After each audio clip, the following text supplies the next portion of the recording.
career or? Hey guys, so I hit the button so people can hear us now. She was just asking me about because I had mentioned I was going to apply to law school, but we're going to read over the Stephanie Jones stuff, but we'll just chat for a second first because I have some questions for her as well. So my bachelor's was in psych, my master's was in criminology, and then I went on to start because I wanted to get my PhD in forensic psychology. I started another program, and then I decided that wasn't for me. But I still worked in psych. I just didn't want to be a psychologist and take on the family business or whatever. I was like, this is just not for me. And so I didn't really know what I was going to do. Didn't really have a direction. I was just like, I know that I fit here. I know that I'm good at what I'm doing here when I worked at the hospital. So that was just it for a while. And so then I just did you do at the hospital. What's that? What role did you do at the hospital, did you say? So I was at a couple of different places, but the last one that I had, I was there for a few years. I was the emergency evaluator in the emergency room. So like when the involuntary psych patients came in, I would have to see them, talk to them, and then tell the doctors like, we have to keep this person here, or they can leave. You triage and you figure out what the 100%. That is valiant work. You have probably seen a lot of cool. You have some stories under your belt. I'll tell you what. Yeah, I can't tell you most of them because rules. But you can get around. I mean, you have to just really figure it out. Yeah, I've talked about things like vaguely sometimes, but all the really cool stories are stuff that if just on the very off chance that somebody were to see it like and locally, you just don't want to. Yeah, and they caught on to like, oh, I remember seeing that in the news a while ago. That could get me in a lot of trouble. So I would never. And also, you just you're like, I probably shouldn't air their their crisis, Yeah. Somebody says, is this meant to be live? No. Oh my God, are we live? Uh-oh. Yeah. But no, so I did that for a while and I didn't really have a direction. But then when I started doing all this, I started covering a different case than this one. And I was like, you know what? Maybe I should have gone to law school because my next step after leaving the forensic psych program was I applied to law school, got in, didn't go, decided I was going to defer a year. And then COVID happened. I briefly was engaged, and so I just put it on hold, and I never went back. So then I recently decided, maybe I'm gonna try again. I have to take the LSAT again, and I have to reapply. Obviously, it's been 7 years, but How was the LSAT? It wasn't really that bad. There was one section that I really fucking hated, but it wasn't that bad. I took like one of those courses where you study for it, and it was I thought about just like diving in raw. Like, is that weird? Like, no, I took the first time I took it. I just take it and see like where. Yeah, I did that. Yeah, I did that once. The first time I took it, I didn't study or anything. I didn't know what to expect. I was just like, okay, yeah, let's try this. Yeah. No, that's so awesome. Like literally, that's so cool. This whole situation is making me go, this is interesting stuff. Mm-hmm. I've never thought about a career like this. But then also you're like, or I could pivot and just talk gossip. But that also feels kind of trashy sometimes, I know what you mean. And I think that some people kind of feel that way. But the way that people call things like that trashy, it depends on whether or not they agree with what you're saying. So it's really a matter of who's watching. I think that's true. I think when I say trashy, that's probably the worst word to use for it. But that is what people say. So it's just, it just ends up being like this. It's a fine line between holding up your values, but also talking shit, Yeah. Oh, I know. I walk that every day. Yeah, I walk it every day. Yeah.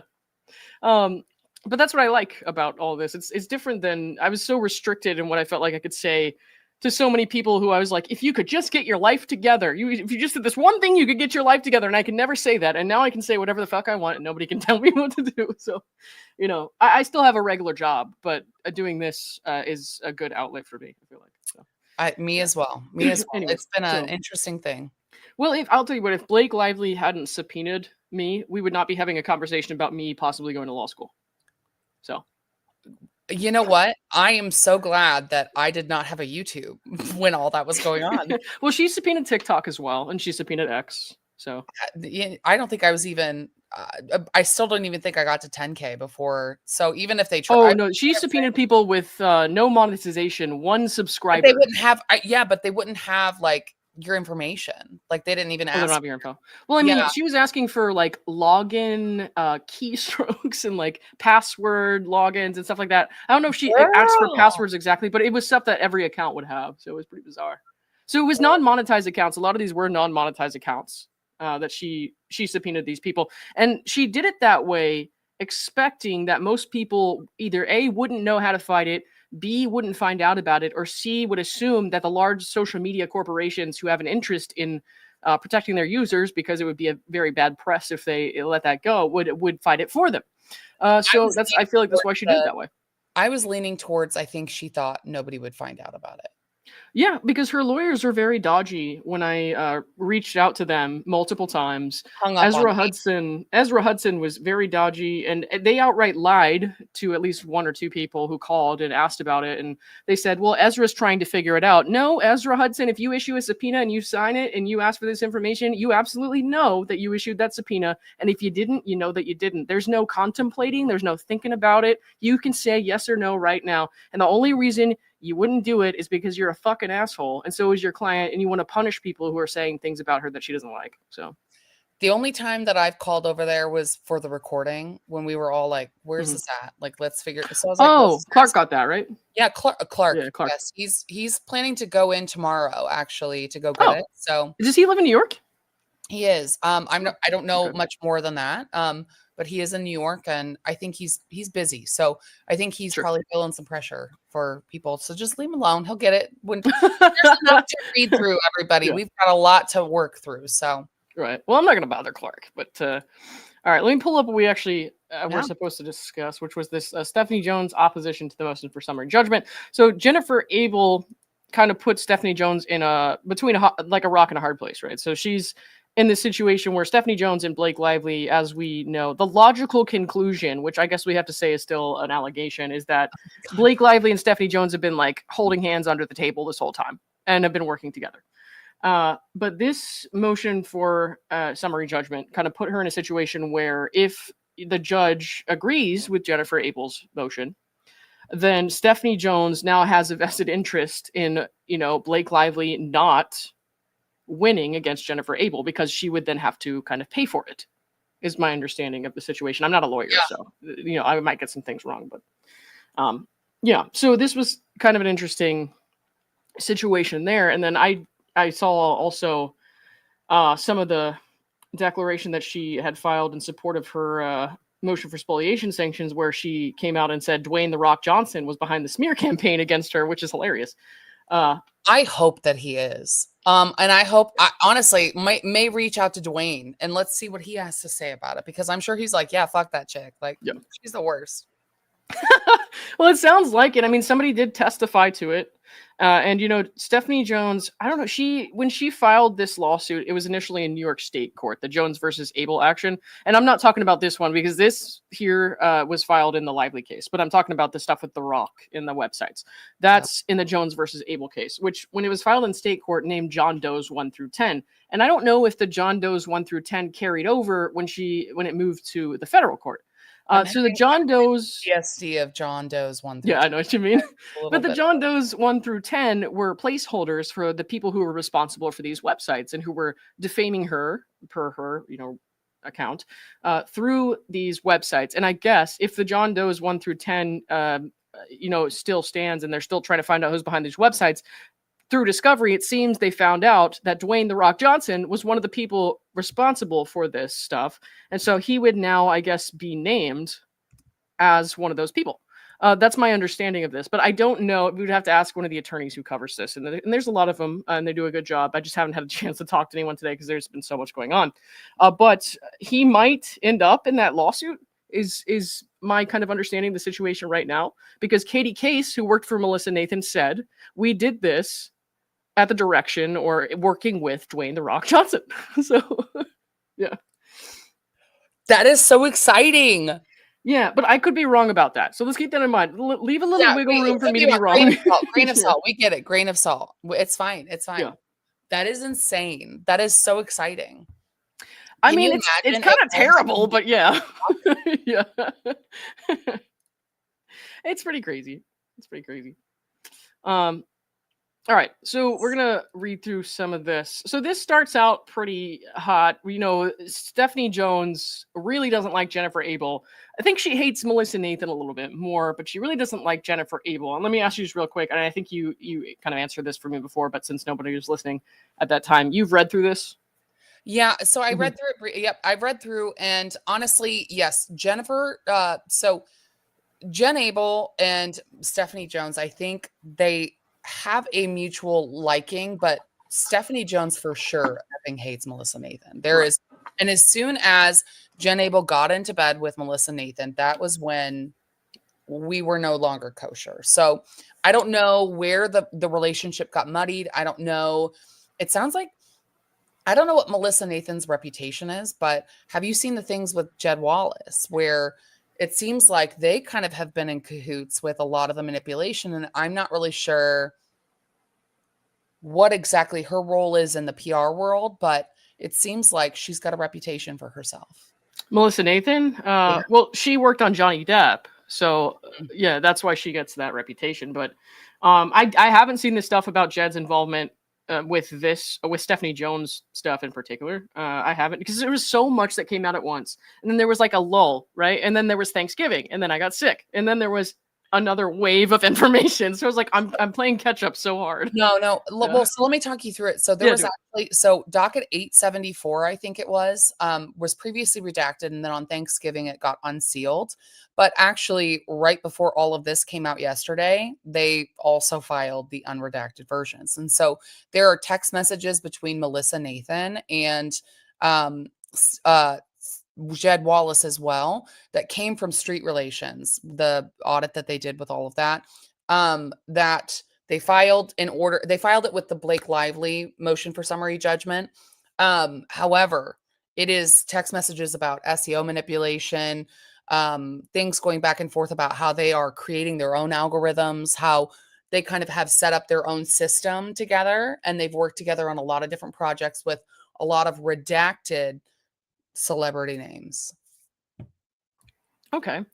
Well, that's interesting. No, I didn't see that. You go, this is a little bit, I think this is what came from the Jed Wallace action because they included it in a footnote, but that's Okay. kind of getting a little, yeah. We know Blake and Jed were both dismissed against each other in both states, so it's kind of interesting now. That like, So I wonder if she'll, yeah. I wonder if she'll try to refile in Texas, because she does seem that invested in her story there. But obviously, if this doesn't go her way, she's not going to then try to sue Jed Wallace. You know what I mean? So I think she would do it in California if she was going to.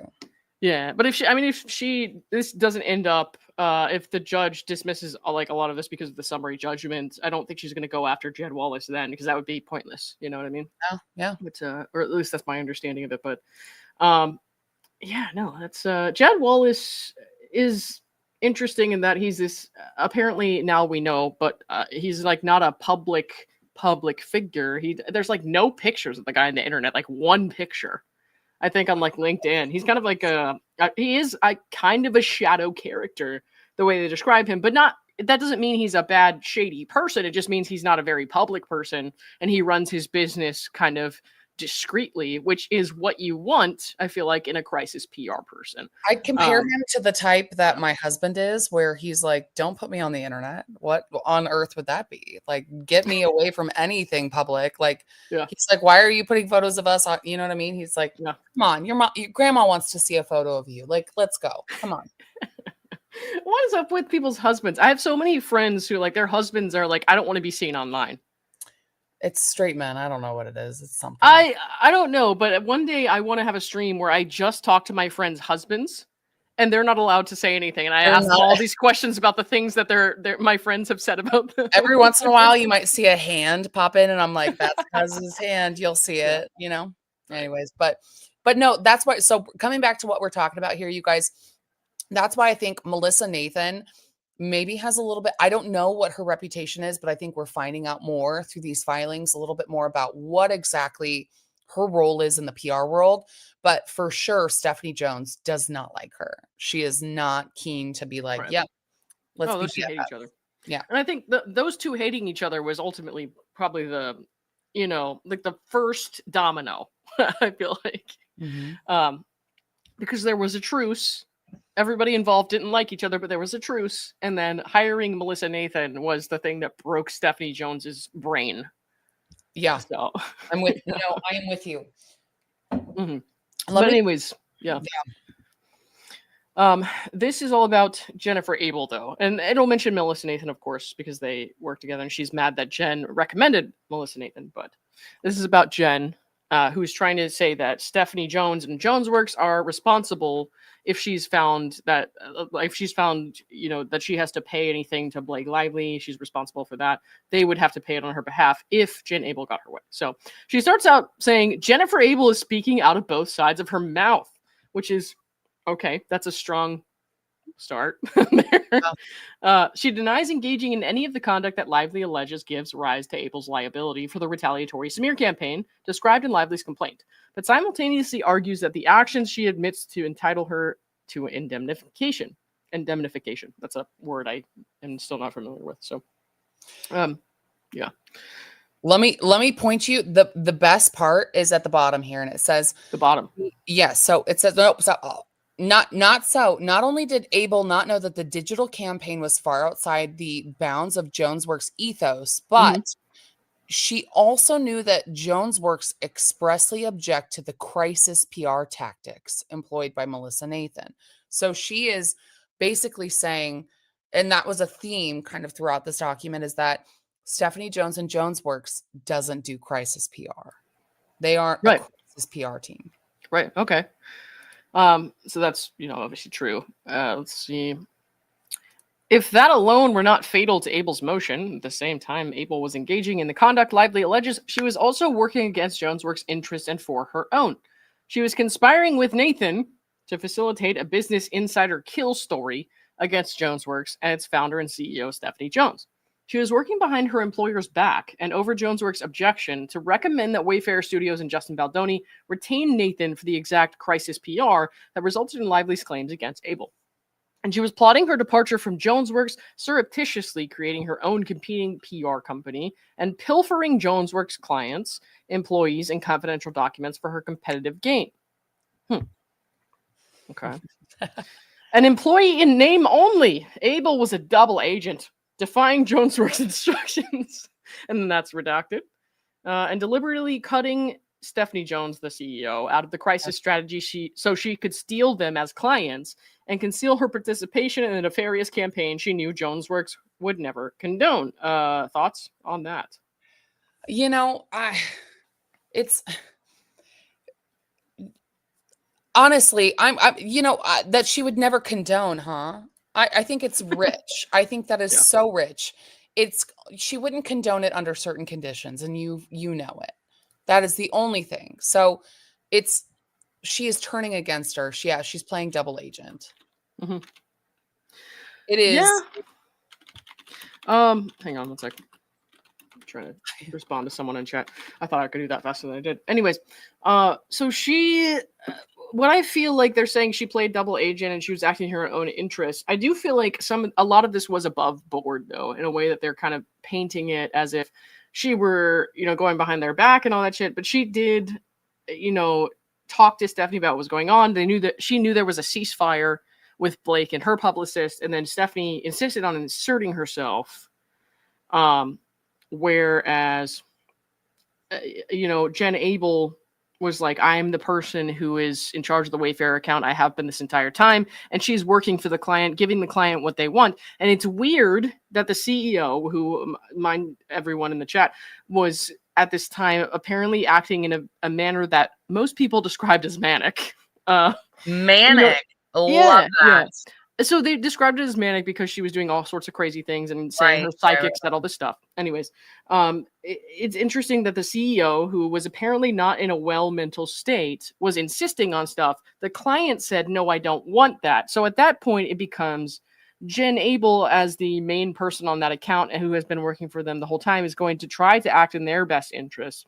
But her boss says, I don't want you to work with Melissa Nathan. I don't want you to do this or that. But the client says, we do want this. She brings it to the client. The client says, yes, this is what we want. So it's kind of like, it's weird. So I do see kind of the playing both sides angle, but at the same time, it's like, if you have a boss who is, and this is assuming, I wasn't there, so I can't say for sure. This is assuming what she says is true. If she has a boss who is unwell and acting against the best interests of the client and the business, and she's just trying to do the best job she can. Like, I feel like that's a really hard position to be in. It's a very hard position, and honestly, I'm gonna say the first thing that comes to mind is this Alex Sachs situation. It's the same situation here, guys. It is the same stance that I took and I will take. It's that literally if you are in an employment situation where you are an employee and you are working for someone and they are not acting in your best interest, or there is something that makes you uncomfortable or you don't feel well, you do not have to stay there. You need to go. So Jen Abel should have left if she was in a poor position with Stephanie Jo. If there, like, at some point, if the work environment becomes toxic, you need to remove yourself, because you trying to change that work environment, especially if it's their company. She's not going to fire Stephanie Jones.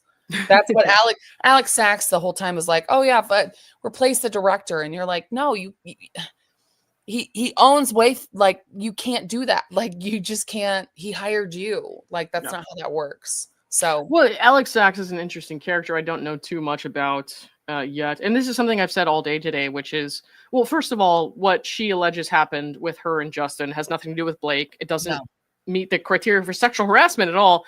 First of all, it's a she said this scenario where there's no hard evidence or whatever. But if, they had to turn over all this film and discovery, if that's true, I'm sure there would be clips of it. So where are they? Like, we saw clips of what Justin said in his motion for summary judgment. Where are the fucking clips? Right? Because apparently, as Blake said, apparently they were filming at all times against her knowledge. So why is this not on camera? Why is this not on camera? Where's that Zoom meeting where he yelled? Because apparently he records his Zoom meetings, I don't know if they ever had to submit something like that or not. As far as the Zoom meetings go, this is the first time I'm learning. Zooms automatically record. Like, that's how they got the Skyline audio that Clark's going to go get tomorrow. Yeah. The Skyline thing. The Skyline thing is so weird. Because all Skyline did was build a website, as they're supposed to, that held court documents on it. Well, I see where Blake tried to go. I'll give it to her, right? She was like, surely they had to see some of the evidence and surely they had something, but she just wanted to see those messages. And my response to that would be that, just like the New York Times, the Skyline agency there acted within the privilege of, like, this was in a court document. We're allowed to treat this as fact. What we did was that we didn't spread defamatory information knowingly, like anything like that. We just posted a court document online. So I feel like they're protected from that, but they're trying to say somehow that Wayfair going to Skyline agency and what they did by making that website was somehow part of a defamatory smear campaign. And I'm like, that doesn't, by the litigation privilege that you have invoked, that doesn't make sense. You know what I mean? Well, just even from the things that, like, honestly, valiant on Stephanie Jones, because you can see, look at how fantastic this motion for summary, like, look at that one redaction. Isn't that nice? The one redaction here, that's like, wow, we can read this page. Like, there's not like 40 pages. It's not like blank, this blank. They manipulated everything, and so it is. What they're doing is they're even if Skyline was like, whatever, take it all. Why are you subpoenaing us? Right? They, in the end, they're taking that information, they're manipulating it and using it against them. So okay, I get it. All right, let's see here. Sorry, we're off. There's just so much, right? No, we're basically just having a long conversation. I'm not that structured when I'm talking to other people, so no worries there. Well, and we didn't have notes going into this, so we probably should. Oh no, that's my bad too. Because like sometimes I wing it, and sometimes I'm very organized. There's no in between. Literally, guys, it was like I texted Lauren this morning. I was like, "Hey, you want to live today?" And she was like, "Cool, I'm already doing one tonight." And I was like, "Chill, all right, I'll join." And then she's like, "Want to run a little late?" And I was like, "Cool, let's do that." That's all. And then we're here. So yeah. All right, let's see. So she is saying common law indemnification requires that an employee bear no responsibility for the actions engaged in. The employee must have acted strictly within the scope of her employment. The opposite is true here. Abel charted her own malicious and treacherous course for personal gain against the clear instruction and expectations of her workplace. She actively concealed her act from Jones Works, and she cannot now seek refuge behind that employer for her betrayal. At a minimum, the overwhelming evidence of Abel's deceit, concealment, and self-interest present issues of disputed material fact that preclude summary judgment. Her motion should be denied. So here's where I do actually think that they did a good job here. Because what she did was against what Stephanie Jones wanted. It was against what her employer said they wanted. Yes. But the thing that I feel like is kind of muddying that for me, and I'm only talking from a public opinion standpoint, obviously not from a legal standpoint. I'm not an attorney, but the thing that muddies it for me is like Stephanie Jones, from all accounts that we've seen, did not appear to be in the right state of mind. So that is something that I feel like could come into play, but of course, that is something that should probably go to trial, not be dismissed on summary judgment. I agree. I think that she makes pretty good arguments to make it past this stage. Yeah.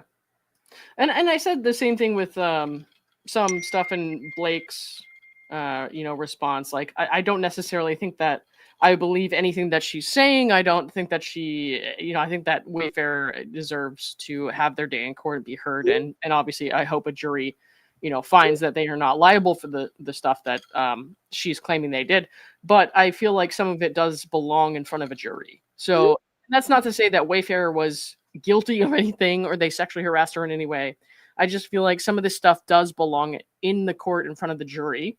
And it doesn't deserve to be dismissed right away. Because if we do that, just because of the way people are described on the papers here, that has negative implications for other people with less power who are in similar situations, say at an office job, where they make accusations against an employer or something like that.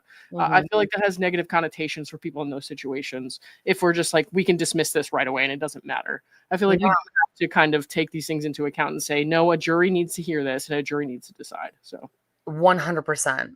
And yeah, I do think that there needs to be people that come through and that it's not just, I think it's too muddy. It's too muddy. They do need a jury for sure. And I think that in the end, there are things that it's so different between, we need to hear the testimony, I think, of all the people involved and the people around them, because it seems to be just this back and forth. And I do think it's still nefarious about how Stephanie Jones obtained the messages. And I think that's why this whole indemnification thing started even too. But in the end, it's coming down to, that's a big deal to have her have to pay for everything. Like that's a big deal. And I mean, I know Stephanie Jones, people don't seem to like her. I don't know her. I don't know anything. You know what I mean? It's like, who's Stephanie Jones? But in the end, is that something that I would wish on somebody? Probably not, but well, just visit StephanieJonesLies.com, I would say, but I guess The Rock's website got disabled, so we can't do that now. That's fine. I think Amanda Ghost is still up, right? Or no? So the Rebel Wilson Amanda Ghost stuff, I don't totally understand all of that. Ashley was trying to explain it to me. What the heck just happened? Just give me a night. I don't. Oh my gosh! Did you just hear it? So It's okay. No, dude, whatever. Anyways, I don't understand all that. Ashley, Brianna, Eve tried to explain some of that to me. And it was a long time ago, but then so much stuff started coming up in this case again. I was like, well, now we have to postpone it. And then I just never got caught up on that. So yeah. No, 100% understand. All right. So we're not going to read through this word for word, I think, especially because you've already read it. But the background here, they're talking about Jonesworks representation of Baldoni and Wayfair. We've heard a lot about this, so I don't need to. So yeah, I think the notes that I kind of had through the arguments start a little further down. So some of the bigger moments were like, okay, yeah, Jonesworks says we're not a crisis PR firm. Right. Then I put through, there's allegations that Abel hid that she was working with Tag and Melissa Nathan. But again, we need to have that testimony. We need to know exactly. Do you remember which part of the document that was in? Keep going. I don't. Let me see. This is just the background. So Jonesworks hires Jen Abel, blah, blah, blah. So we can skip past the contract stuff and all that. Yes. It's more. Abel advised Wayfair hire Nathan over Jones' objection. Yes. Could that be it? Yes. Okay. Let's see.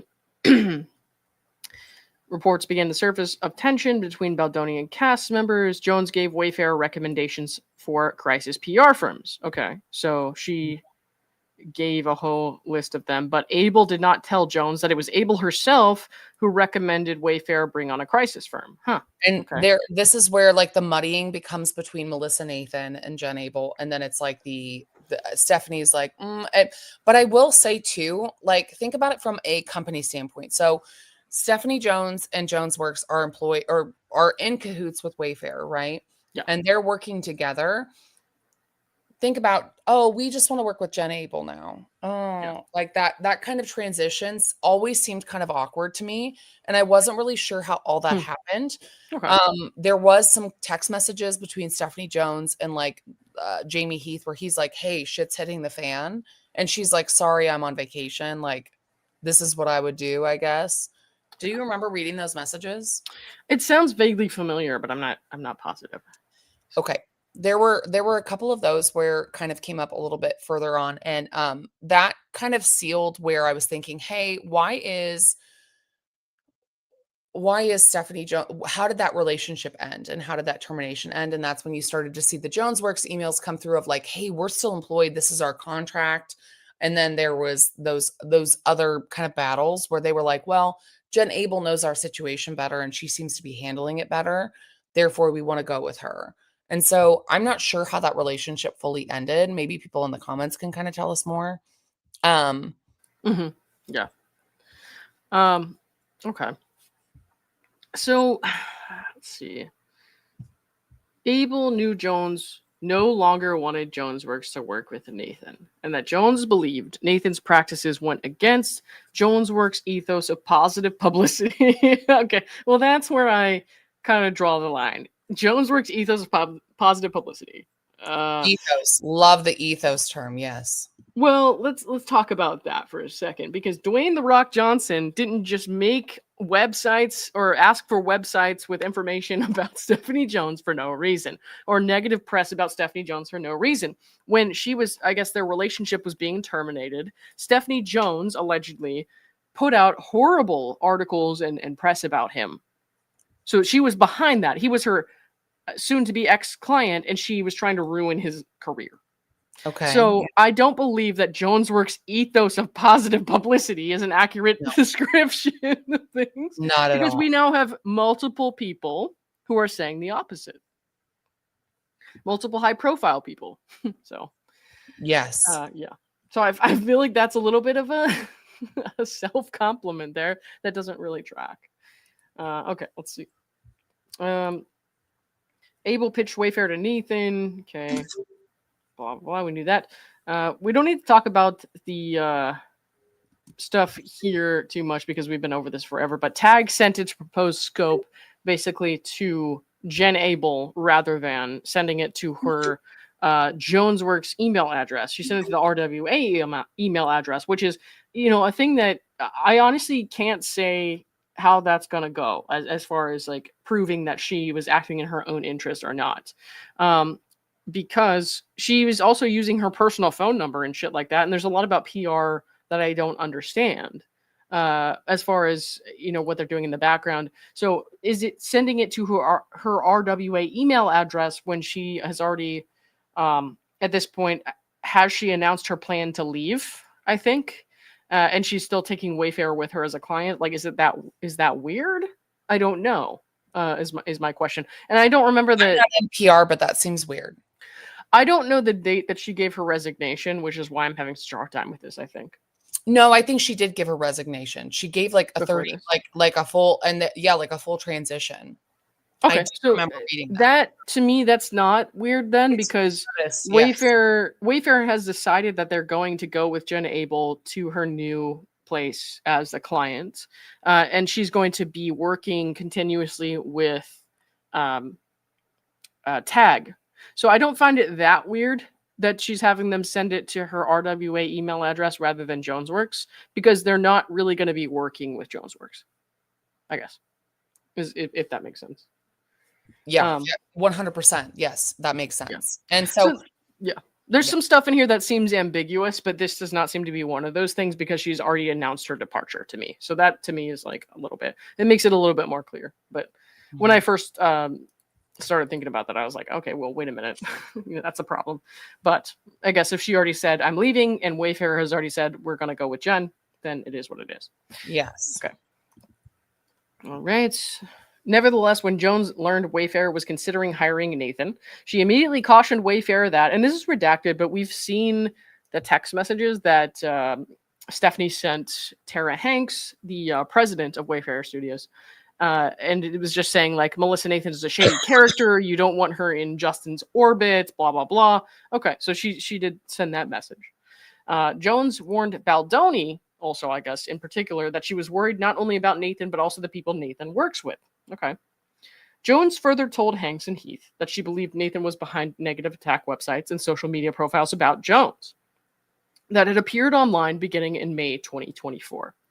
So these negative attack websites and social media profiles apparently were seeded in an issue with Dwayne Johnson.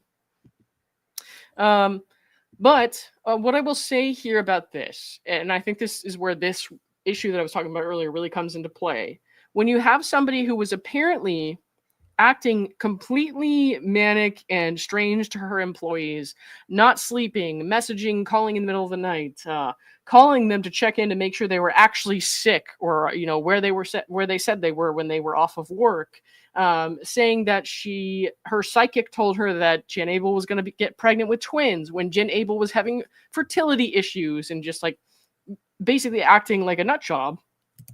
When you hear something like that, from somebody who is acting not themselves, who is acting unwell, how seriously do you take those statements?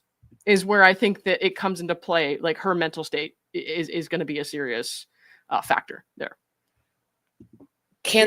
All of a sudden this person's credibility comes into question, because it's like, is she saying this because she's not well and she's paranoid, or is she saying this because that's her experience and she actually has some insight into this? So 100%. And also, like, how do they prove that though in court? I'm not a lawyer. Oh, dude, I don't know. Like, how do you like, do they get experts? Like, does she have to go under medical? Like, what, you know what I mean? Like, does she have to do a psych eval? Like, what? I honestly have no idea. And I know that as far as like Jones versus Abel, the actual case Jones versus Abel, they don't even have a trial date. So, but we're just looking at Lively Baldoni, and we're looking at the third party stuff by Jen Abel. So I don't know how that's going to come into play. I don't know if they've already had experts who came in and talked about that kind of stuff. We can't see that, right? So I have no idea. I just don't know. But that's a good question. So that, because I feel like there were psych evals that were done in the. Oh, and I forgot, she was trying to FaceTime people at funerals to confirm that they were at the funeral. Yeah. So that's what I'm saying. This lady was acting fucking crazy. Why did they work with her? Why did they stay there? Well, I mean, so if you think about it, like, Jen Abel wanted to leave, but she wanted to start a place of her own where she could basically operate under her own standards. And so, but she couldn't in the meantime have no income, I'm assuming, because she has bills to pay. So I'm assuming that she was just hanging on by a thread until she could go off on her own, which is why she gave the month's notice, right? So yeah. Yeah. Well, I just feel like, in the end, it still feels like, even though I am leaning more, so in general, and I'm thinking about this all in a big picture, even though from all the documents that I've seen, I lean more pro Baldoni, and I know Jen Abel is on Baldoni's side. I do think that Abel is wanting Jones Works to pay for this fire that she allegedly started in their house while she was trying to sneak out the back door with the matches. Yeah. So it's hard to side with Jen Abel reading this document. Yeah. Well, I mean, that's how it's designed, and I think her lawyers were effective. I think they were very snarky at times, but good. Yeah, they're snarky, but they did good. I think they did well enough to get this taken. Where did you see the Rock comment? I'm like, so it's not in this document, and it's not in the exhibits to this document. It's in the declaration they filed last night in support of her motion for spoliation sanctions. But they said Katie Case testified that Dwayne "The Rock" Johnson had something to do with those websites. So if you just go to that document and just like Control F Johnson. You'll find it. You know, I never knew that my like why would yeah. Why would well I like Dwayne. I do. I'm sorry, I'm a rock stan. I am. I actually don't have a problem with what he did because I feel like the way that he was wronged by Stephanie Jones when he was coming out the door, from the little bit that I know, I feel like, you know what? Fine, fuck it, fight for yourself. You know, I fight feel like, back. I don't give a shit. like a website like that is like such an emotional, like, you know what I mean? The websites in and of themselves, I feel like if he had something to do with it, I don't have a problem with it. But I feel like the websites weren't entirely of The Rock's making. I feel like what he probably did was contribute. Not like he went on there and made it himself. It was literally like he was like, so and said, "Yeah, fuck her reputation up and just do it." Right. Like, when he was working with Katie Case, what he probably did was contribute a statement to the website. He probably contributed a story to the website, whereas like, I was a client of Stephanie Jones and XYZ happened. You know what I mean? I don't think that he actually said, make these websites and create all these stories. No, because there were already disgruntled former employees of Stephanie Jones. And are you surprised because of all the stuff about the funeral calling and all that stuff? Disgruntled former employees of Stephanie Jones who wanted to come together and make a statement. And so I feel like he probably just contributed to that. Yes, I agree. Yeah. So, yeah. So I'm not a hater. I think that if he wants to stick up for himself and be like, Stephanie Jones was a heinous bitch, cool, do it. Yeah. So, hey, you know. I'm with you. Yeah. Okay. Anyways, let's keep going on this. Jones warned Baldoni, blah, blah, blah, working with Nathan. We've heard a lot about that. At the same time, Abel was onboarding Nathan behind Jones's back. She was colluding with Nathan to take JonesWorks clients. So we have seen some texts saying, like, once she's gone from JonesWorks, like they're saying here, they're going to have accounts together. They're going to make really good money. They're going to be happy. So Stephanie Jones is saying those accounts they were going to be on together were JonesWorks accounts. But... and there's a little bit of a question here in my mind. Those accounts that they were taking from JonesWorks, are they people who were just like really attached to Jen and wanted to go with Jen? Or people that Jen convinced to go with her? Right. That's the question. I don't know. So and I guess we're gonna have to wait and see. And also you don't know people's personalities. Like No. PR professionals can be like, you know what I mean? Like, and also it depends on where they're at in their careers. So if Jen Abel is young and she's hungry and she's willing to bow down, do whatever, and she's willing to do whatever and sacrifice whatever, maybe she's more willing to please a client and do what needs to be done versus Stephanie Jones, who is like, I've been doing this for decades. I've got, I'm sitting pretty. I'm going on vacation. I'm doing my thing. Like, I'm not that concerned about your PR crisis. Yeah. It's a little different. That's, this whole situation with the publicist is so messy. And what people don't realize, because most people who follow this case or know about this case, they only know about it from the headlines. They only know about it from the mainstream headlines, what they see on Facebook, what they see on Twitter or whatever. And it's like TMZ, that, like People Facebook Magazine, that kind of stuff. Yeah. Right. And there's so much more to this story, and it all starts in the background with these publicists. And it's actually really complex. I'm like, I actually don't fucking know sometimes who was in the right or the wrong here. I understand that from a personal standpoint and a moral standpoint, I feel that Jen Abel, I think that she was in the right. But from a legal standpoint and from a contractual standpoint, maybe not. You know what I mean? So there's a lot of complexity here and a lot of drama here that the larger public is not seeing, just because they're only paying attention to the salacious headlines about sexual harassment. So, oh, you're muted, by the way. Sorry. Absolutely. Yeah. Absolutely. No, they are only paying attention to the salacious headlines because that's what everybody wants. That's the spicy stuff, right?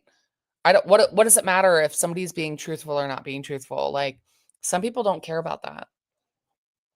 Some of the spiciest stuff with the largest implications comes from the publicist lawsuit. So it's so frustrating when I read comments on like various social media sites. I'm like, I have to leave. These people don't know. I'm triggered. I'm literally triggered, and I'm gonna freak out. Yeah. I've kind of built up a wall of like this. Like, when I see things that are upsetting to me, I just go, they're just. You can't control it all, and you can't stop everything. So you have to step back. By the way, before I forget, DFJ and Michelle and any mods who are here, can you link to Katie's channel in the chat here? You have mods? Forget. Oh, I do. I told you to do that. You reached out to me before you did your first stream. I was like, have mods. Or I don't. Girl, do you think I'm organized enough to have mods? The whole time I'm like, I think I have this pulled up. Let me get it figured out here. Well, and I see lots of people who are in your chat here, so let me give you a recommendation. Jessica Lisi's around a lot. You give her a mod wrench. Let's see. There's some other people here, but I'm trying to. So you give them a mod wrench and they can edit your comments or what? So let me hang on. I'll show you how to after this. How about that? We'll go through it. Yeah. Some other day. Thank you. But you don't have to. Like maybe we'll do a paid education time. Like you can paid education time. Your time is important. You're an important person. And I think you know what I mean? You just have to. I would love to learn from you someday if you have time. Well, I'm important to my dog. I like to put that on my resume. What kind of dog do you have? Some Maltese Yorkie. Morkie and I can only have certain types of pets because of allergies. So that's one of them. So that's the one. Or is it what's that? Do you sneeze a lot, or is it I do both, and all kinds of stuff. I break out like all over my face and neck and arms, and it's crazy. So, what's the dog's name? Butter. Is Butter a girl or a boy? No, boy. Yeah, my last one was Muffin. Muffin was a girl. Yeah, same type. So I've always had the same type because it doesn't make me break out. Did Butter and Muffin exist together? I wish. No, she died a few months before I got him. So, I'm so sorry. R.I.P. Muffin, but Butter. It was a few years ago. We're all good now. But I have her paw print on my arm there. You can kind of see it. I think right there. So. That's all good. That's a big paw print. Well, I had the size was like this small, and I knew that as I got older, it was gonna get weird with the way your skin changes when you get older. So I was like, can you make it a little bit bigger, but the same paw print? You know what I mean? No, I love that. I love it. She was a tiny little thing. So. Give some hugs to Butter, and I have Ralph. I go with I love old man and old lady names for pets. I've always been that vibe. So I had a Hank for a long time, and then now I have Ralph. So yeah, I name mine things that sound dumb if you yell at them. What did you? Yeah. So I had a really bad experience with that recently. Like not recently, but it was 2 years ago or so. Maybe even 3 years ago now, closer to 3 years, 2.5. I took Butter to the vet, and I was bringing him back from the vet, and I was caught in rush hour traffic, and it was raining, and we were getting on the on-ramp to the interstate, and some guy in a truck behind me hits me in the back. And so I have to get out and talk to him. And again, raining, rush hour traffic. And so I'm like, Butter, stay right there. And usually he's a good boy in the car. So I was like, okay, fine. But I opened the door a little bit, and he finds his way out because he was so small at that point. And he starts running around the on-ramp to the interstate. In rush hour traffic, I've just been hit by a car, and I'm like freaking out. I'm like, Butter! Butter! You know what I mean? So I'm like screaming Butter and waving around and like freaking out. And like my dog is so small that the cars behind me, who are now getting stacked up in rush hour traffic, can only see a schizophrenic appearing woman shouting Butter and waving her arms around the middle of the street.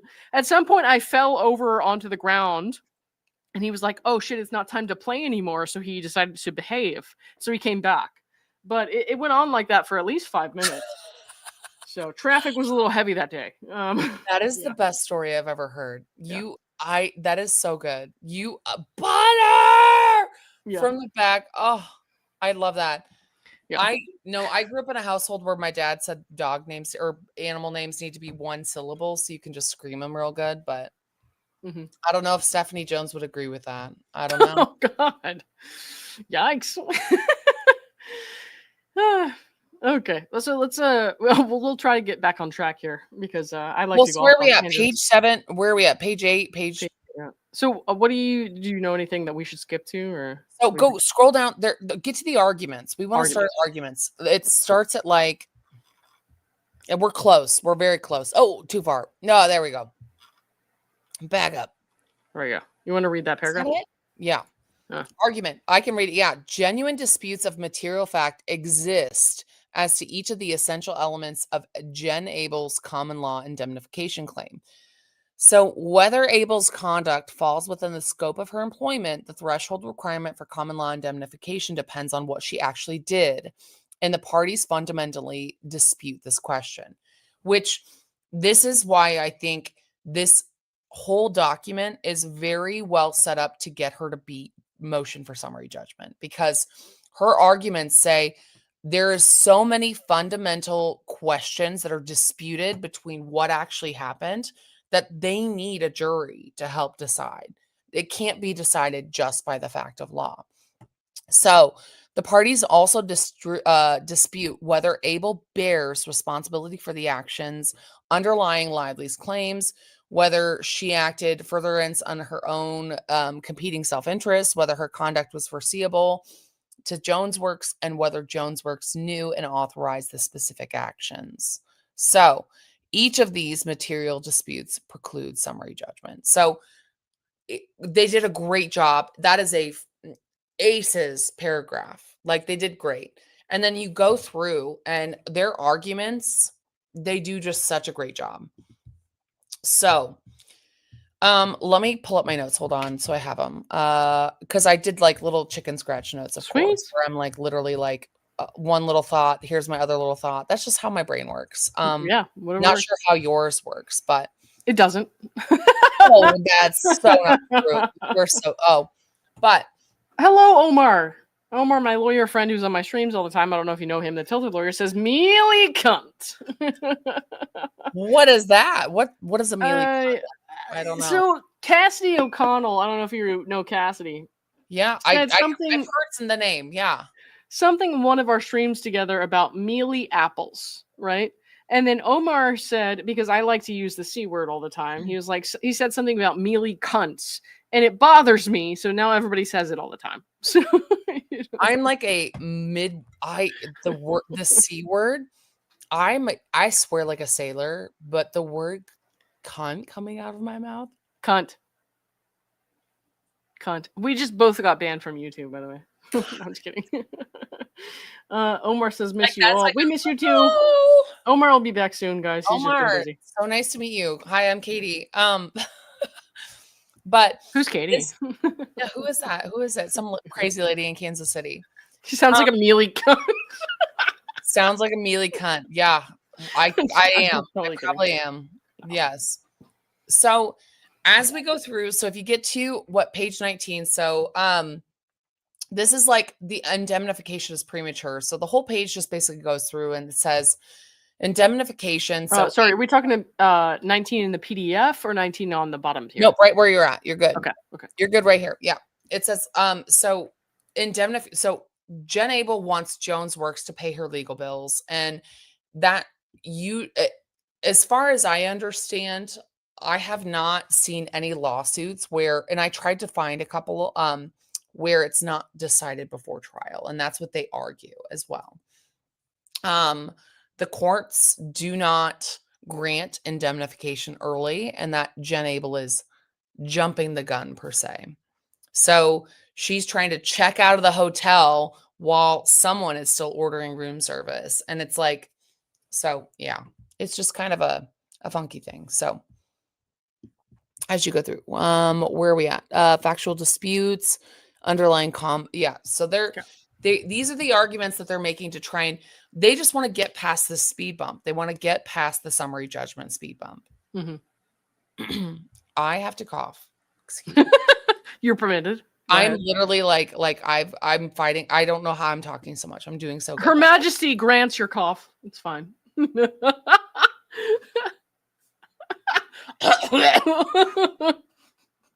This is unhinged. Like, this is so unhinged. I try to do my best. Oh my gosh. I forgot on my own live. I'm like, fuck it. I'll leave it. I'm not even gonna mute myself. Like, you guys can stick around. It'll be fine. Like, it's fine. So then they get into what we can potentially call the digital smear campaign allegations. And the part that I fucking hate the most out of all of the MSJs that I've read today, which are all of what, 3, is the changing of how everybody calls this. It's considered the retaliation, right, of Blake Lively's main campaign, but everybody calls it something different. And the digital smear campaign, I think, is the one I don't like the least. But I don't know. Anyways, but well, it just sounds nasty. Smear. the digital smear campaign, you're like, okay, digital, okay, yeah, what kind of digital? Like, you know, it's what kind of psychological warfare have we been putting on each other through the media? Because I saw the headlines today. It was wild. So, ridiculous. Yeah, the circumcision. I mean, so let's. I don't know if you read through the depositions. I did, yeah. Well, I read through those parts of it, yeah. Okay, so like he mentioned that, so they were in her apartment, I guess, or her penthouse, whatever. And so it was her, Ryan, and Justin, and 18 nannies, and a million nannies in her home where she felt comfortable, and she was either about to have a baby or just had a baby. And the topic of circumcision came up. And that's how that whole no talking about genitalia thing arrived in the 17-point document, was that the topic of circumcision came up while they were at Blake Lively's home. And she was talking about her either, baby or soon to be born baby. Well, Lauren, she was pregnant. Lauren, do you have children? No, I have a dog, like I just said. No, yeah. So I have, but I also have children, and I have a boy and I have a girl. So I will tell you, as a mom, the topic of circumcision, people will come up to you and go, so "What are you gonna do? Are you gonna cut his wiener off?" And you're like, "Happens." Yeah. Am I? I don't know. I'm just a lady. I don't know. I don't have a penis. Right. Like, how do and so, but it is very much like being a pregnant woman. I experience it all the time. Like other moms would be like, "What are you guys going to do?" And you're like, didn't even think about it. Honestly, I have no idea. I guess that's a thing. Here's what I expect will be part of their response. And we have to wait for their response because they do get a chance to respond to everything that she said tonight. They get a chance to file a reply to the response. Here's what I expect from that, about that conversation.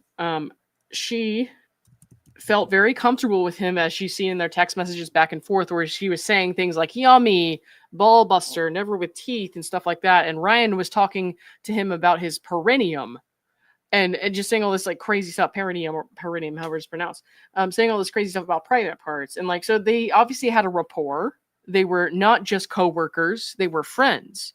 And so when you're in their home, it's not unheard of that the topic of circumcision, a common topic among soon-to-be parents, would come up, especially if they're talking about, intimate stuff like that. The way that we've seen in text messages, they did talk to him intimately about intimate details. So let me stop you there. So you have you did forensic psychology, but you worked in a you were ER intake for the psych. Yeah. You understand. So I didn't do like somebody else did. They would do the intake. Then the person would get assigned to a bed, either a psych bed or maybe this is a psych bed. So if they came in voluntarily, they would get one area of the ER. And if they actually came in involuntarily, they would get the other area of the ER. And I saw both types of people. So they would consult me on various patients to decide with the doctor, because the ER doctors are not specialized in psych. So they needed somebody who just worked on psych to help them make a decision.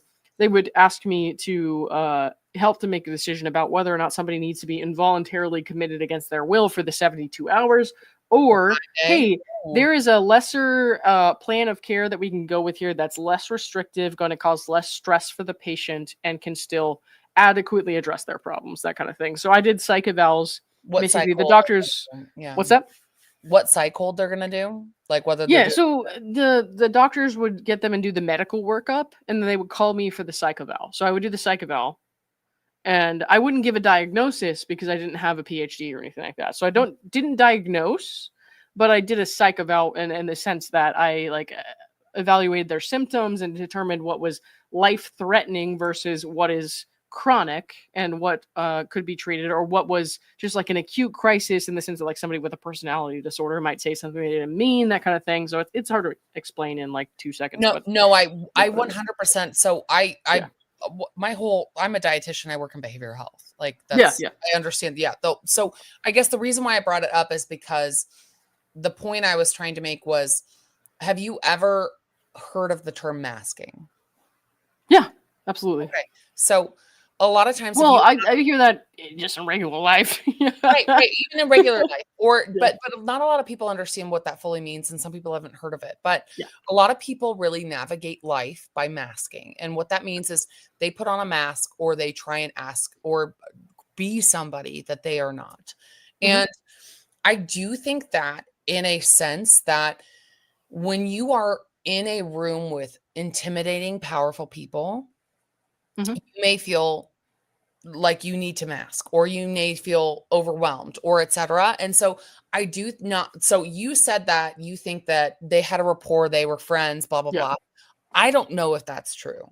I personally think that Justin walked into this situation, was like, I'm in this room with these people that are, and they probably act like that around everyone. Like, oh yeah, my perineum, my whatever, we're just all circumcisions, like trying to be funny, because that's what they portray in movies, and that's what they do in their acting roles, right?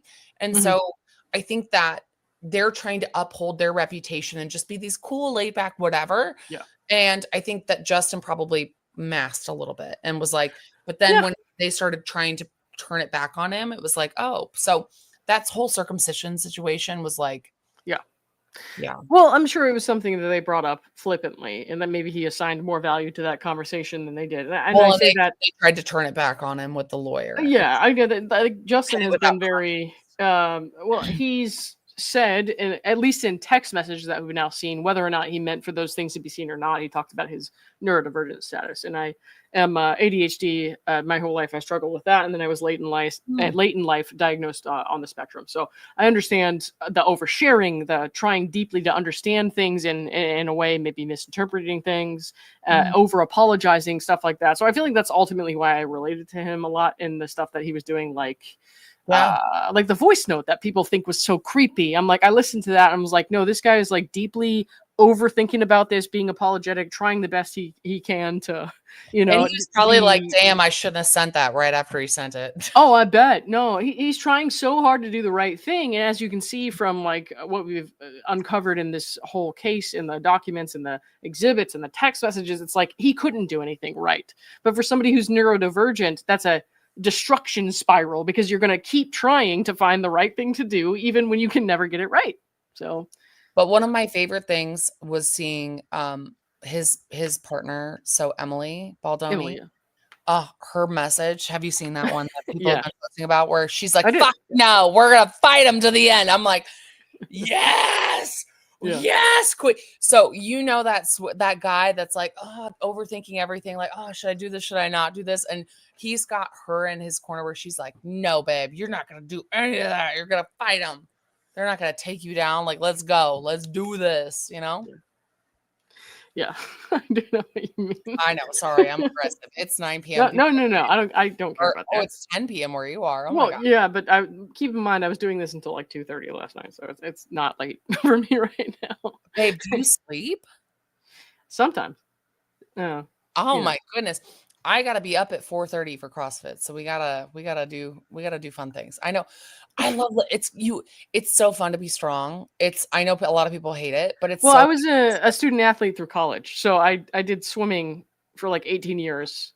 Really? And then and then after I graduated, I did a little bit in grad school. I did a little bit of master swimming after my NCAA career, and then after that I just quit, and I was like, I don't want to do anything again.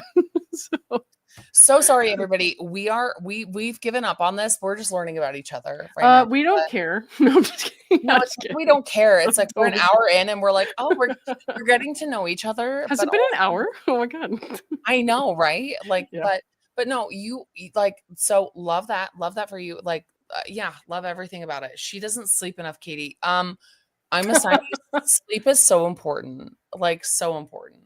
Yeah. But Yeah. regardless, Well, we know this. Okay, we can get back. So our document. Let me go. Well, where are my notes? Let me find my notes. we're looking at Katie's notes tonight because I'm off. So, We're at page 20. Where's my yeah. page 20? Keep scrolling. Is this it? Work responsible indemnification. Able must so page 21 is like where they start getting into record why is it so small on StreamYard? That's the Do you want me to hang on? No, it's okay. You don't have to make it so Pop that big. up a little bit. There you go. How do we do that? You're gonna have to teach me your tricks. Oh my gosh. Okay. So this page is where they start getting into she was responsible for fault and the conduct that forms the basis for Lively's complaint. So they're basically saying that she not only participated in wrongdoing, but she was the motivator for it. And therefore, she should not get indemnification. That's pretty much the gist of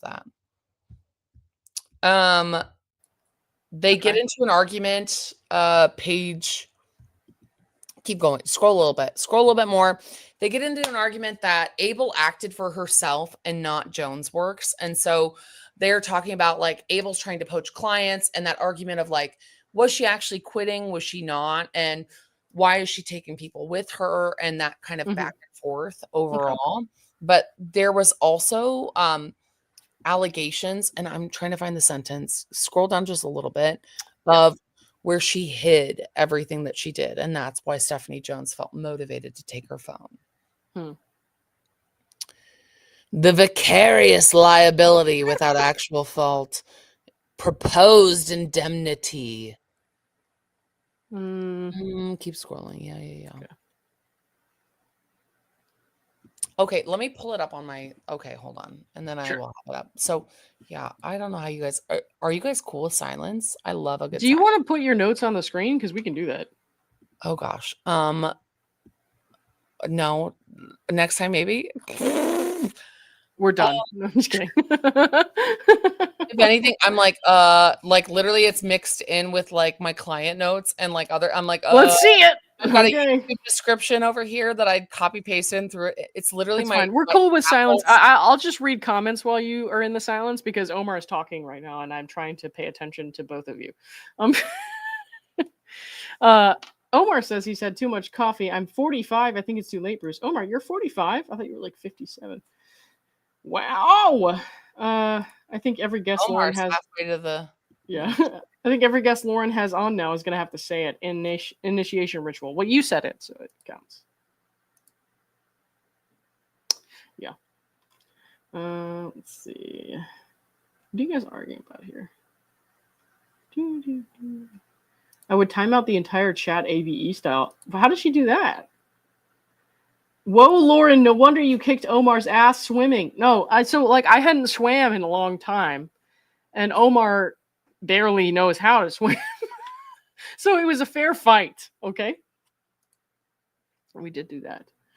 Let's see. I think Justin is a genuine person, and I think he converses with meaning. Like, he values the conversation, and those people's probably seem to be a complete 180 of his style. I agree with that entirely, Sandy B4595.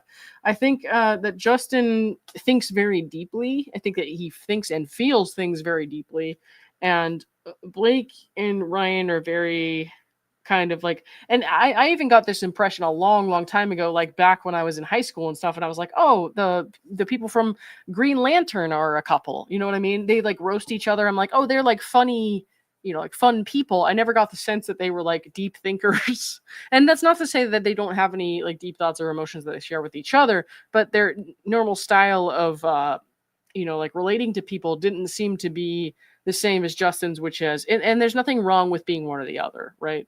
Which is Justin thinks very deeply, feels very deeply, reflects a lot, and second guesses himself a lot because he's trying very hard to be the right kind of person, to be the best man that he can be for everyone in his life.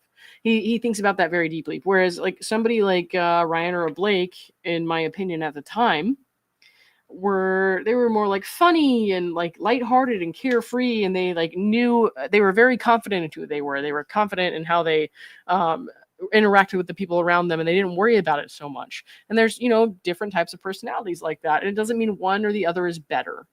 right? It just means that they're different. So I think that Justin, I agree, he's a genuine person. He has a lot of meaningful conversations like that, a lot of deep conversations. He doesn't think too much about, or he does think too much actually, and he doesn't have too many conversations that are just like, oh, haha, fun, whatever. So yeah, so when somebody does something to a neurodivergent person like Justin, like talk about their perineum and stuff like that, he's probably thinking, oh, we're like really close friends. He probably interpreted that as they had the kind of relationship where he could talk about stuff like his past trauma.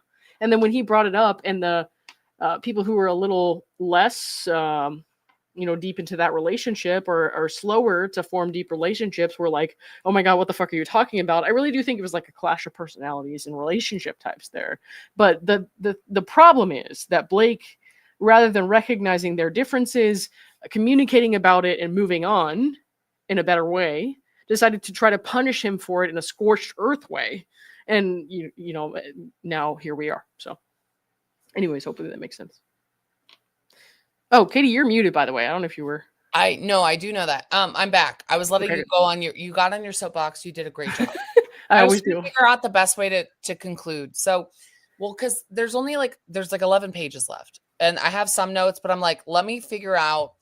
So this is the way that I think we can conclude, because it's just the arguments and the conclusion is what's left. No problem. Whatever you want to do here is fine. So what I'll say is so what they're arguing in the rest of their arguments is that the facts are a disaster and that they can't decide anything right now. Okay.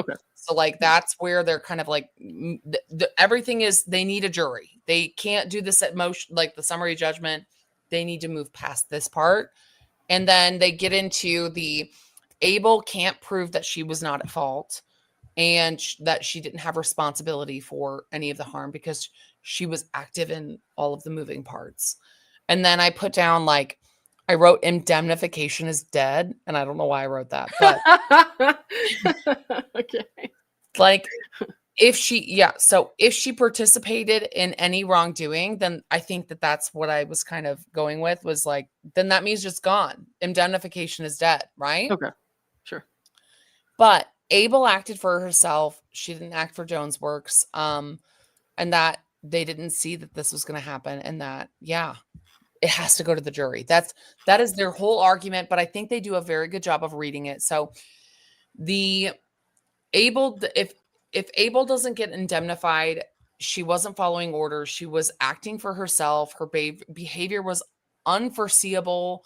And there are too many factual disputes to end this case right now. So they have to take it to jury. Okay. I mean, that makes sense to me, I think. Stephanie Jones, like I said, she started out the filing saying Jen Abel's talking out both sides of her mouth. She's pretty dramatic when it comes to Jen Abel and Melissa Nathan, but it doesn't mean they don't have a point here. So I have a proposal for you. What's up? Do you want? I can't marry you. No, I'm just kidding. What's up? I'm already married. So we can't. I don't know if I can marry you, but I would. Well, that's why I said no. No, I'm just kidding. What's up? No. Do you want to go over the Jed Wallace text messages that were unsealed? I do, but I can't because I have to go to bed or I'm going to die. You go to bed. Okay. That's what we need to do, something different. Okay. Or whatever. But yeah. Okay. No, we'll do another one another day. Obviously another day when I'm not so tired, because last night, like I said, I was streaming until 2:30 a.m. and then I came back at 8 a.m. to stream again. So there's so much we could be doing this for days, but I've loved getting to know you and to learn more about you. And thank you so much for bringing me on. Oh yeah, of course. No, we'll come back and we'll do that, because I haven't gone over that shit. So I have to do that. And obviously I hate doing that shit alone. So let me say, just snooping. Clark so I've been talking to Clark, and what's up, Clark? He was busy today, so he didn't go and get it. But I think people have been barking, without a crystal ball, made a whole Reddit post about Clark needs to go get it, and you're like, no, I don't. So I don't look at Reddit much anymore. The lawsuits, the end-ins with lawsuits Reddit, I used to like it a lot because it was very neutral. And even if people changed, they've stopped letting people post. So even if people who were very pro Blake Lively were making posts and commenting in that regard, and they said things that I really disagreed with, I was like, okay, but I kind of like getting to see everyone else's perspectives and stuff like that. Yeah. But at some point it turned into a place where people make personal attacks against content creators and people who have nothing to do with the lawsuit whatsoever. So like even and like I don't like ex-patriarch, right? So I obviously don't like ex-patriarch. But when I see posts about ex-patriarch on the lawsuit sub, I'm like, what does this have to do with the lawsuit? Like I know I don't like the guy, and in a way it's kind of somewhat validating to see that other people think he's full of shit too. But I don't want to like make posts about the guy in a neutral subreddit that's supposed to be about the lawsuit. And so that subreddit I to just me think it's odd got, that it even gets yeah. in because like half of people can't post on there, right? Oh, I think I There's might be banned from commenting. Yeah. And all I did was one time say, like, hey, I don't like the direction this subreddit is going in, because I was reading a post about me that was basically like saying horrific, like horrible shit about somebody who was like stalking me to the point they were reading my college op-eds.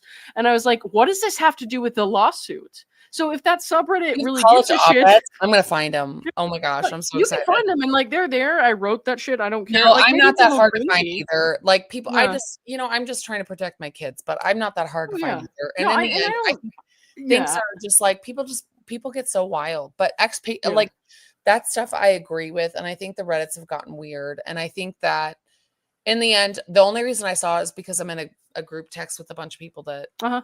comment on all this stuff, and Yeah. they were like, "Hey, look, without a crystal ball once, Clark," and I'm like, "Clark, are you gonna go do?" And Well, so in the I'll end, say this. I don't know without a crystal ball too well. We've had some interactions. I don't know her very well on a super personal level. So I try not to, I don't want to say anything negative about anybody, but I understand what you're saying and why that would be frustrating. But like at the same time, I'm like, even if somebody says something that I don't like about somebody that I do like, I'm very, very cautious about how I talk about other content creators on my channel. There are very love few everybody. exceptions, very, Yeah. very few exceptions to where I would be like, I don't like somebody and I think they're a terrible, horrible person who is a danger to others who follow their content. And the rare exception to that rule, it's not without a crystal ball or anything like that. It's like Leslie Dobson.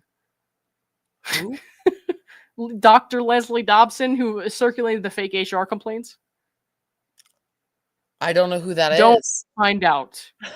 I have no idea who that is, but in the end, I think that I have had such a good time meeting everybody and getting to know everyone, and everybody's been so great that like I just love following all the stuff, all the community that's come from it. So yeah. Well, also, I'll say this just as one last final note on that subject.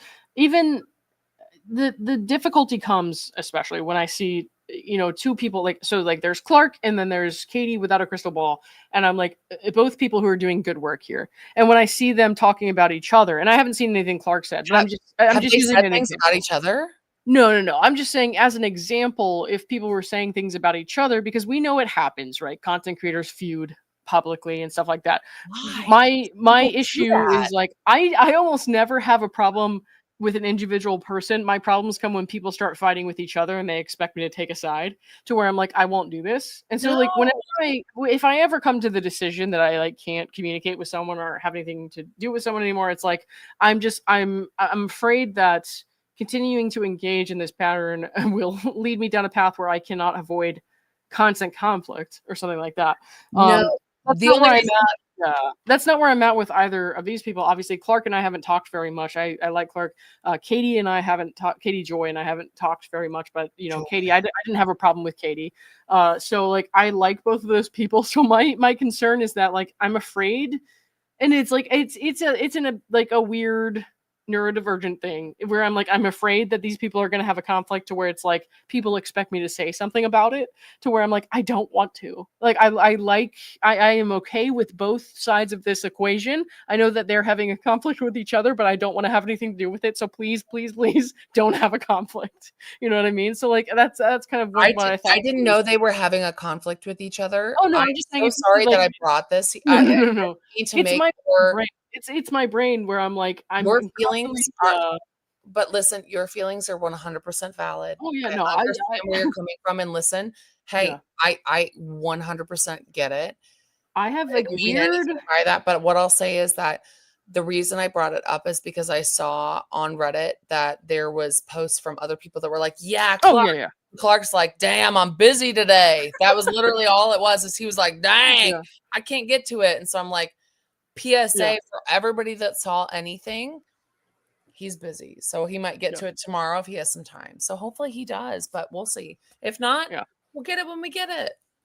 I just I have this constant anxiety that there's going to be conflict. I don't know what my problem. It's a personal problem. It happens in my personal life, but sometimes it does carry over into the internet. If I'm like, there's two people here that I respect, and I know that they work very hard, and I'm like, oh no, everybody. Honestly, like Katie Joy works very hard. I think that Clark works hard, but I think he got banned from Reddit. To be honest, did he? There's a lot of people that work very hard, but I'll say that. I mean, I probably, like I said, I probably got banned from the lawsuit Reddit too. So I frequent the Team JB subreddit every now and then, but other than that, I don't look at Reddit too much anymore. So if it's that or the pages anymore, I just search at the bar, like that bar, because I don't have a Reddit. I just go up there and I just do a little boop boop boop of the things I'm trying to find, you know.